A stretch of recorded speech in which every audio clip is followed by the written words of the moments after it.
This episode is presented by DistroKid. DistroKid is the easiest way for musicians to get their music into all the platforms like Amazon, Apple, Tidal, TikTok, YouTube, Spotify, and more. You also get unlimited uploads, and artists keep 100% of their earnings. The DistroKid app is super easy to use, so check it out. Just go to distrokid.com/VIP/talk guitars to get 30% off.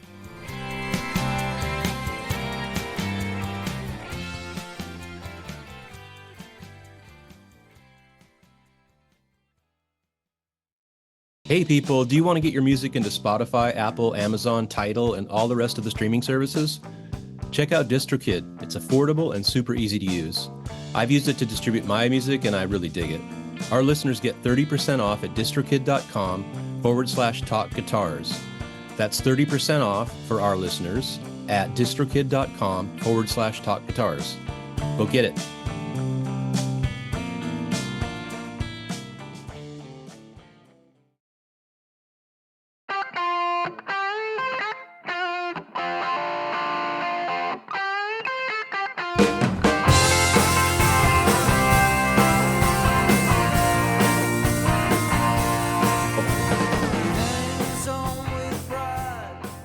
Hey everybody, it's Chris and Rick Talk Guitars, and today we want to talk about how AI may impact guitar players and music. Chris and I have been having some great conversations about this topic, and it's obviously timely, and everybody's talking about AI in all different kinds of applications, but Chris and I have obviously been talking about it in the context of guitars and music, and Chris has done more research and kind of more fiddling around with it than I have. But in the last couple of weeks, and certainly before this episode, I've gone in and dabbled in some things that are related to guitar and music. And so we thought it'd be a great conversation. So to start us off, Chris, why don't you kind of give us the lay of the land and kind of set us in a direction that you want to start talking about in terms of how AI will impact guitar players and music.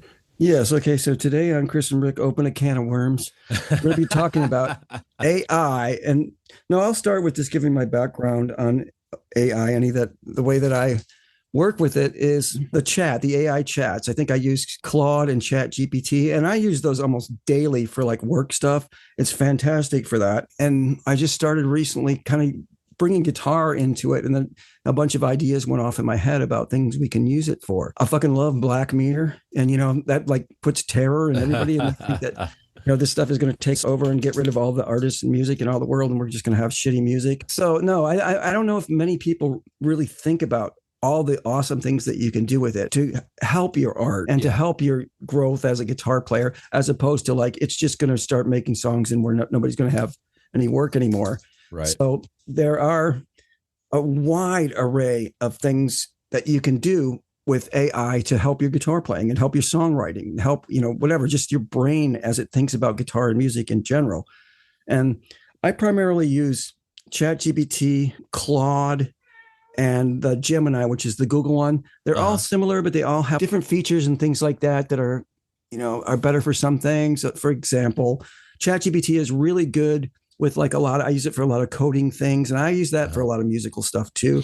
But what it's bad at is it's really ass kissy, and it can't admit when it's wrong, and that's horrible, especially in the context of like doing like coding or something like that. Where it won't give up. It just keeps saying, "Well, let me try this." And the key to something like that is realizing when once you get to know it, you get to learn it, you work with it, and you go, "All right, asshole, you're not going to get this. I'm going to go to another one because you're not going to get it, or I'm going to figure it out myself."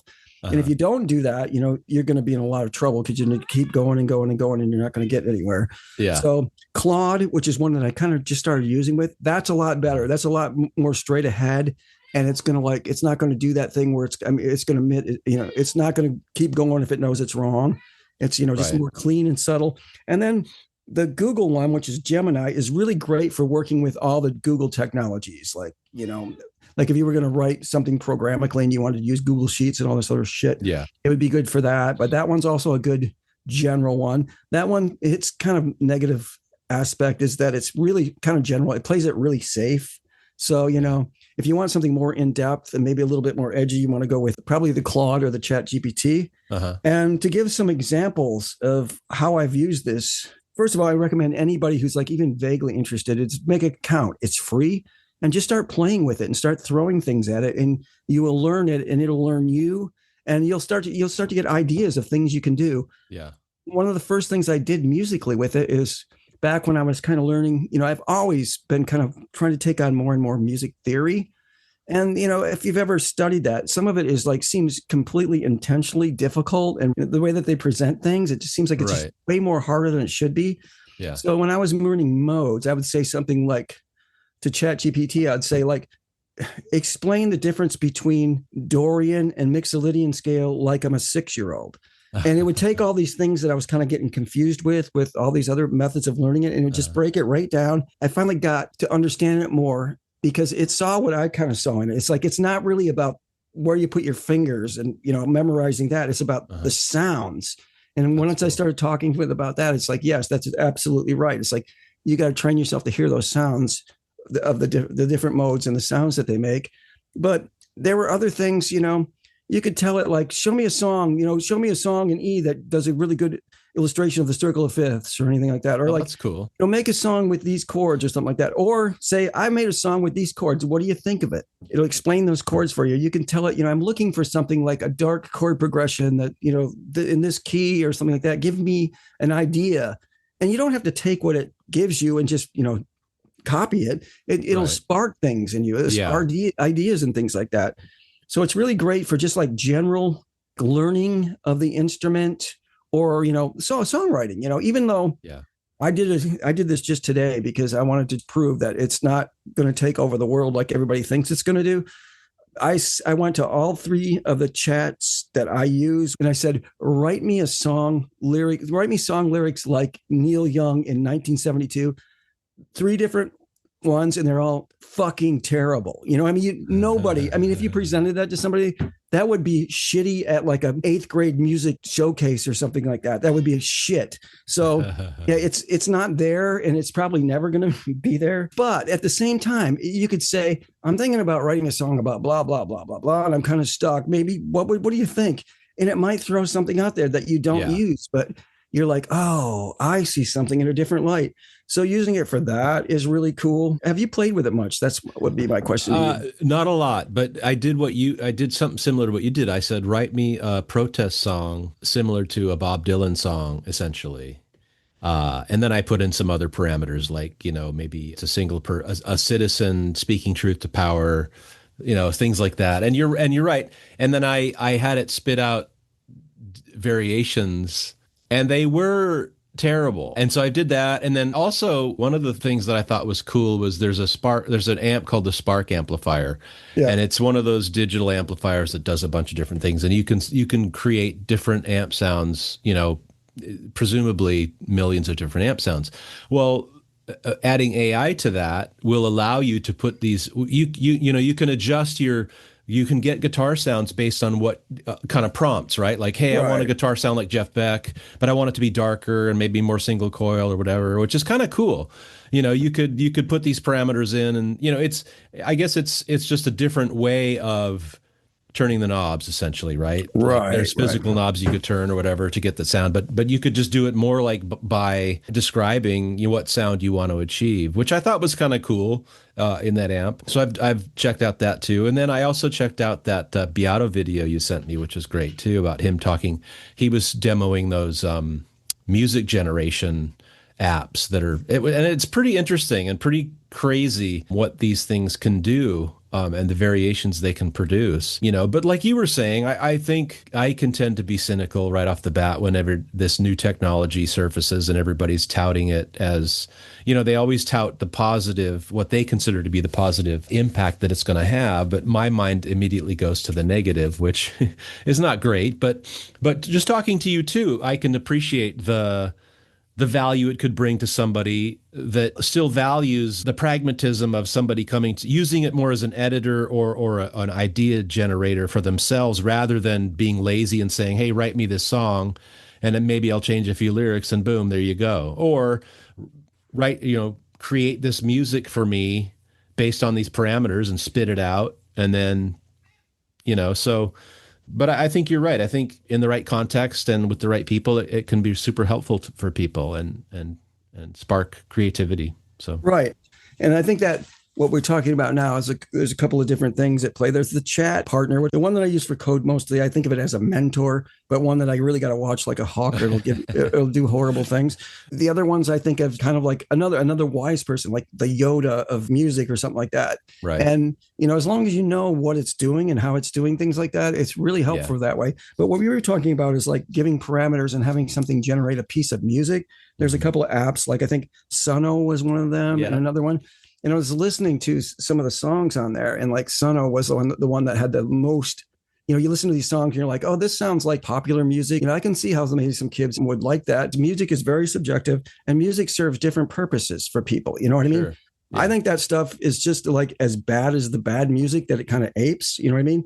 It's subjective, so that's not my thing. But objectively, it's never going to be music that's around in 50 years. Like, what Beato and other people are claiming is that these machines are going to make this music, and then musicians aren't going to have a job anymore because people are going to be buying that music and they won't need to have this other music. People are still going to like music. You know what I mean? It's not the same thing. We've been doing that since the history of music in some way or the other. You know what I mean? We had like, there was a really great TBS program about the history of country music, right? And you're watching country music from the 30s all the way up until you get into the later 70s and stuff. And you had these teams of songwriters getting in rooms and writing these Yeah. shitty songs that were hugely popular. Right. And, Right. Right. new country grew out of Right. that. And yes, you can say, well, some people really like new country and that's valuable. It is valuable. And if you like it, that's great, but it's Yeah. nothing like old country. You know what I mean? Right. Right. So this music that we're listening to, that's like, wow, a machine made that. That's pretty cool. It's for people that want something to vacuum to. You know what I mean? It's not like music.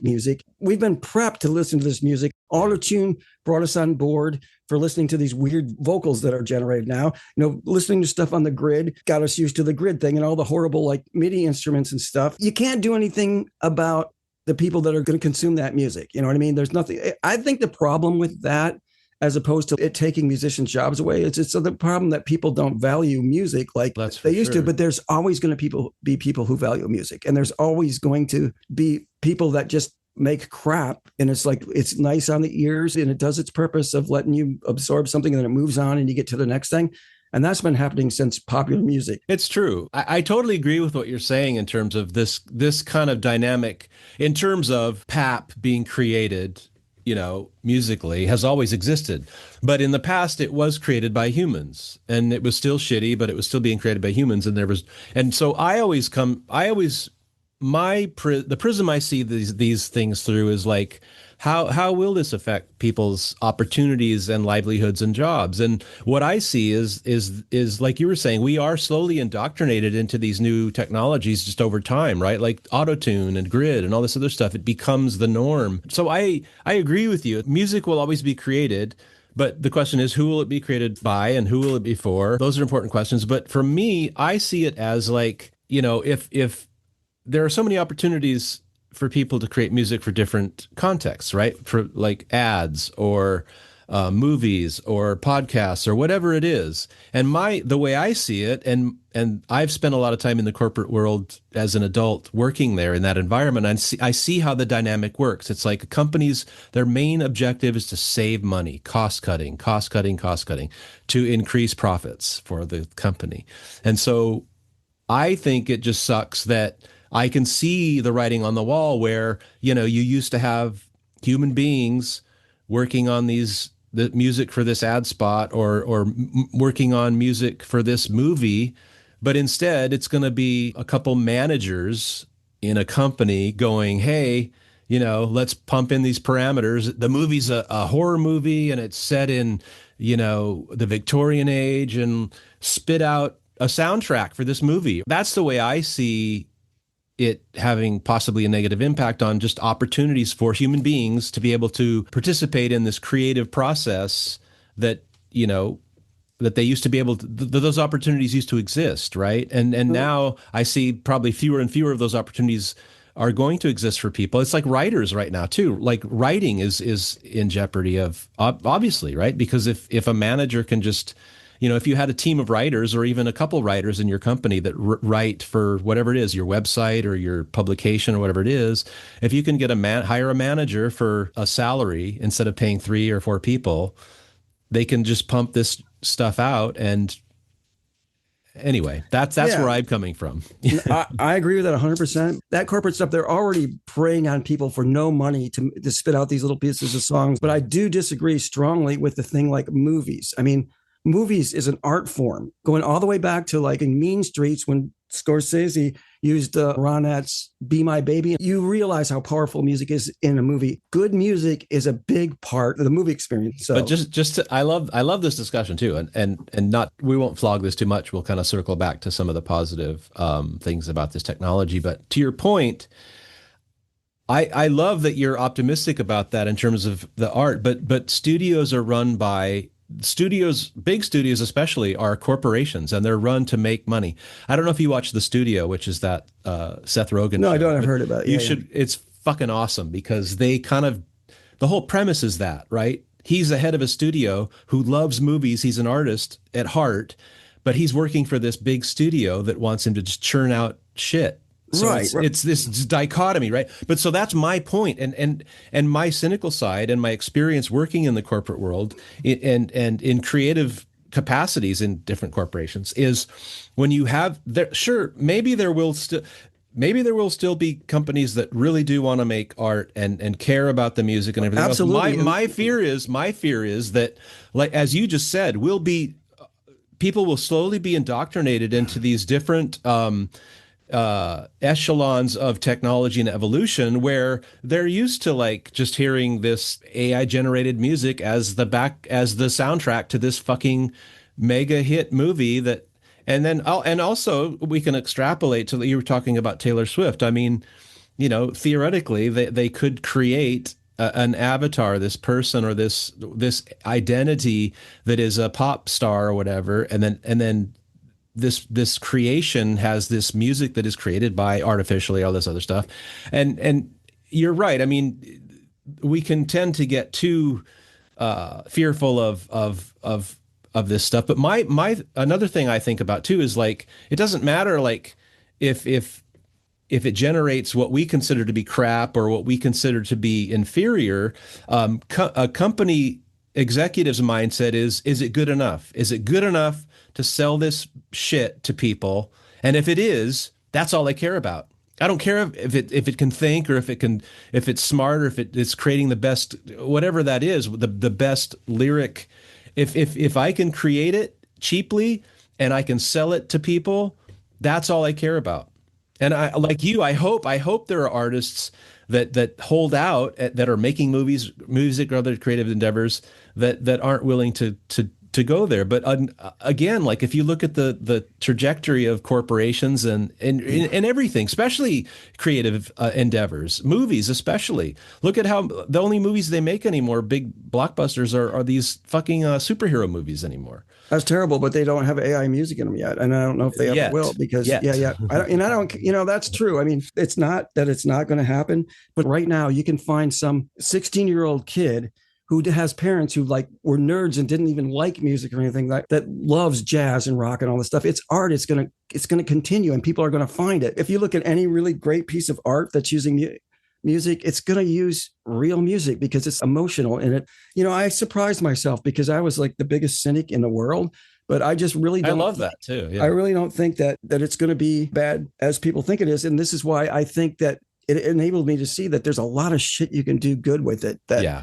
you might as well take advantage of it. You know what I mean? Well, the interesting thing to me about this discussion is it's so multifaceted and like again, like you're saying, like it's like what will the general perception of art be 50 years from now? What will the general perception of good music be? What will and those are the things that will change. If you go back 100 years and see what the perception of music has, all the music thus far, good music is still good music. Neil Armstrong, or was he he was an astronaut. Yeah. Well, he played fucking one hell of a fiddle, but no. It's just I just don't think that it's gonna suddenly everybody's gonna lose their taste in music, or they're not gonna want real art. It's not even taste in music or something. I'm talking about perception. Like, for instance, let's look at like people's perception about music in terms of their relationship to it in terms of being consumers, right? It used to be just an understood thing that you would go to a record store and buy an album, and you would, or just that you would buy an artist's material. It was just a given, right? It's like I have to. That's what they produce. That's their product. You buy it. You buy an album, and that's how artists sustain themselves. They tour too, but predominantly it was the predominant thinking was we're going to write music, record it, and sell our music. And sure, historically, bands got screwed and they didn't get publishing, all this other bullshit. But the paradigm was still in place that we create this product like a chair or a table or whatever it is, and we sell it. That's our product.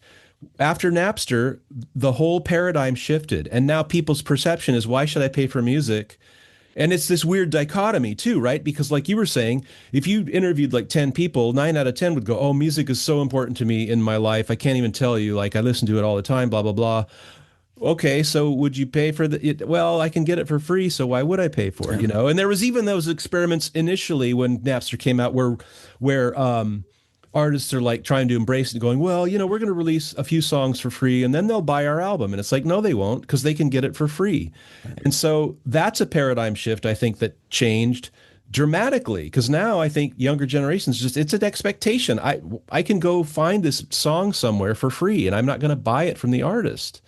Now, there's always going to be a group of people, a small group, or depending on how medium small group, that will want to support this artist, because they realize that unless we pay them, they're not going to be able to sustain their lives. But anyway, so that's just what I'm talking about, is these paradigm shifts that take place where perceptions are changed, and good music that's totally subjective. Like, what is good music, right? So anyway, Yeah, does that well, make I mean, sense?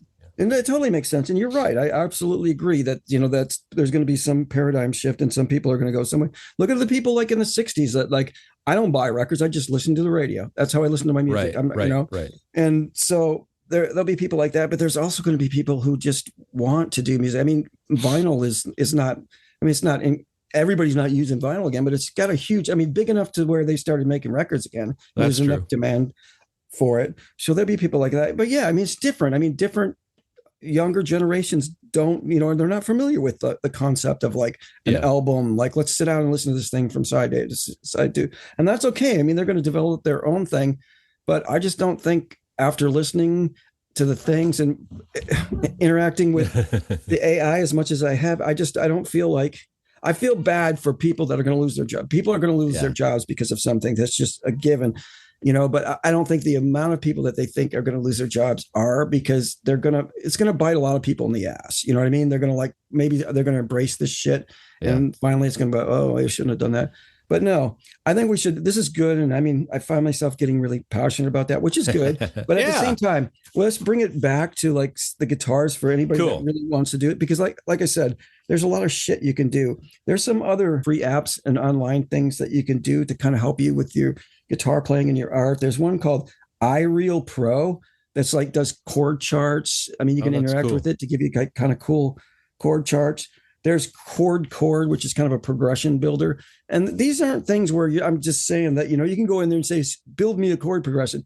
You interact with it. You say, I have this section of chords right here. What can I do to make an interesting thing right here? It'll give you some ideas. Maybe you don't use it, but maybe it will spark something to get you something else. And what else is there? There's like auto chords that, does kind of the same thing. The auto chords, I think, is something that's kind of cool that makes backing tracks. You say, do a chord progression with these chords.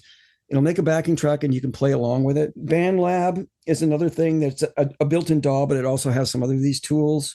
Something that I find really interesting that's got a lot of demand. And this is something that's pretty controversial too, are you familiar with stem separators and digital? Yeah. That's something like I've been using the Studio One Pro app, for a while now. And that the latest version got one. Everyone was complaining about it. And that's one of those things. It's like, really, do we really need this in here? Because that's good for what that does is you can take a song and you can run it through this and it'll separate the tracks. So if you want to be like, make like DJ type music, you can get rid of the vocals or play your own bass.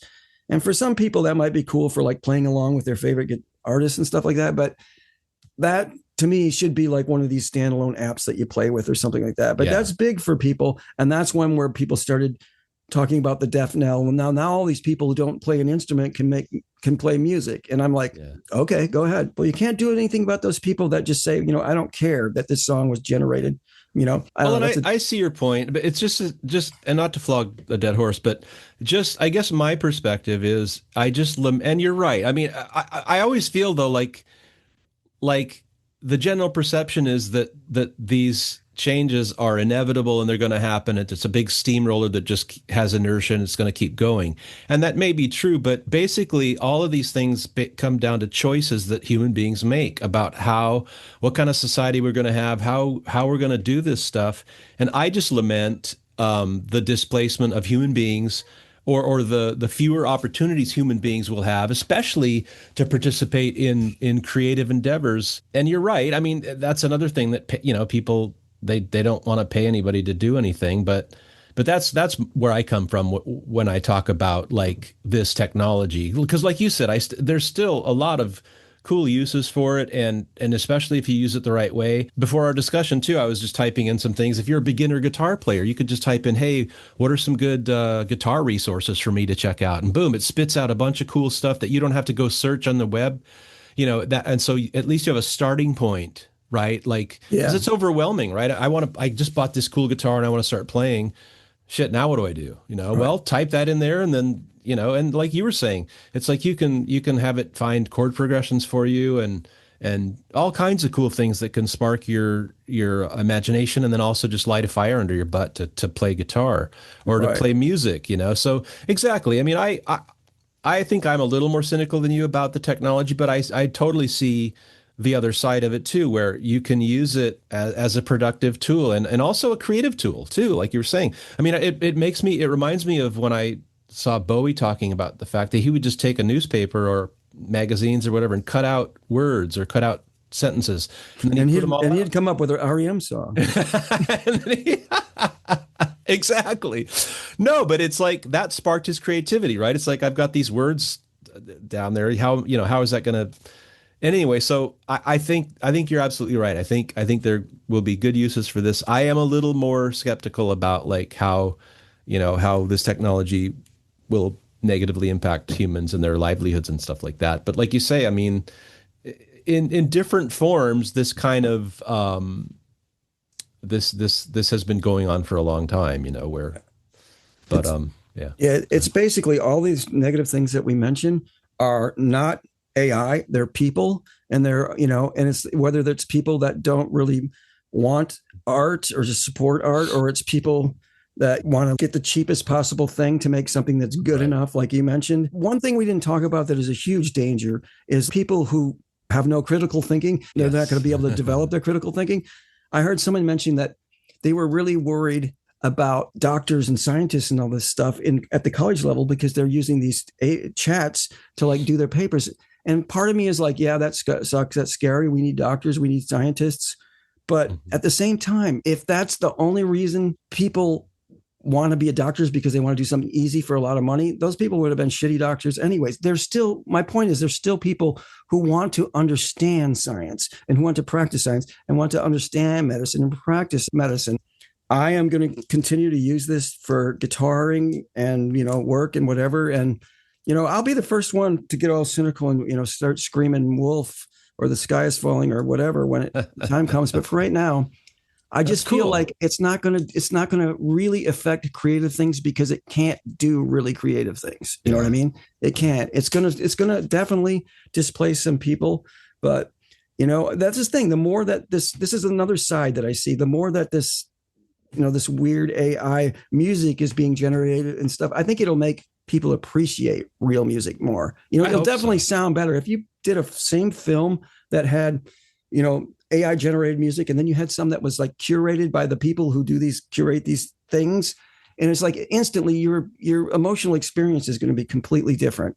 Even songs that you don't like in the context of a movie are brilliant. Right. I'm not the hugest Yes fan. I totally respect and get them, but I really never was really into them. I saw a movie called Buffalo 66 where there was a scene with I think it was Roundabout with Yes. And I was like, this is the best song in the world right now because it has the power to do that in that Yeah. context. And Yeah. and AI is never going to be able to do that. Never, Yeah. no matter Yeah. how good it gets, it's never going to have that level of emotion that Yes put into that song, and then the person put that song into Yeah. this Yeah. context so that somebody who didn't even like the song was blown away and in love Right. with the song for Right. 2 minutes or whatever it was. So Yeah. Because it was used so effectively for in that context. yeah, I'm not scared. Uh, sure, there's, I was first terrified when I heard that there's people that don't care. They're like, I like this song, it's catchy, I don't care. I'm like, well, that's kind of scary. But at the same time, I think there's enough people that do care, that music means a lot to, that it's, I mean, we're gonna, we're gonna be listening to Neil Armstrong in 2028, man. I He's the hope so, greatest man. I horn hope player so. that ever walked on the moon. The greatest horn player. Well, I think that's a good place to stop because yeah, Fuck yeah, before I get in a fist fight. Well, yeah, and so we may even revisit this because yeah, you and I are both passionate about it, and we each have. I mean, we there's a lot of overlap, but there is a little disagreement in some areas. But it's fun to talk about. It's a blast, and especially in the context of guitar and music. Yeah, it's so cool. But yeah, as always, thanks for listening. We really appreciate it. We're members of the Ruinous Media Network, and we're on all the streaming platforms for you to get your podcasts. And we really appreciate you guys listening. Reach out to us. Check us out on chrisandricktalkguitars.com and our social media. And until next time, have a good one. What do you got, Chris? Thank you very much for listening to us today. Goodbye. Beep, boop, bop, boop.